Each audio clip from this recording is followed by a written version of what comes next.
So you're hearing this weird ticking under your car, or maybe you're catching a nasty whiff of exhaust right around the engine bay. That's usually not just your imagination.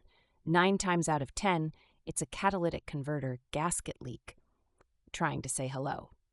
It's one of those problems most drivers just hope will go away if they ignore it.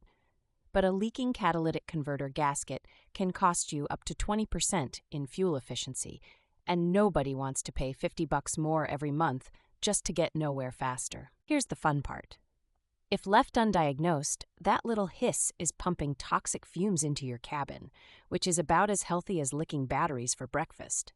Headaches, dizziness, and worse are the real deal from exhaust leaks like this. Most cars stick the converter at the bottom of the exhaust manifold, so you usually get the best look by sliding underneath, with your back aching and gravel pressed into your shoulder blades. Pros have lifts, but the rest of us? Yoga in a driveway. The classic tell. You see blackish soot or oily residue right around the joint. That's your leaky culprit. Sometimes it looks like nothing at all, but the exhaust still gets out. A flashlight is your loyal sidekick for hunting down this particular criminal. Most people just mash the gas harder or crank up the radio to drown it out. But here's the pain. An ignored gasket leak puts extra stress on the oxygen sensors nearby. Those cost upwards of $200 each when they burn out. Multiply that by 2 or 3. Ouch. If you want to tackle this yourself, gather a socket set, a breaker bar, and a can of penetrating oil. Rusted bolts?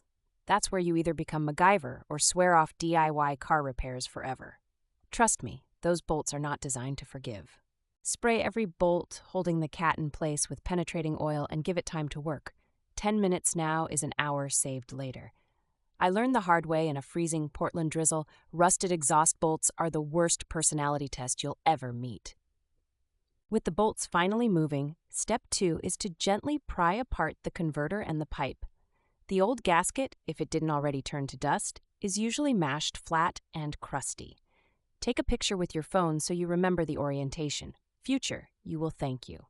New gasket goes in dry, usually, no sealants, because those get cooked by exhaust heat and make things even messier.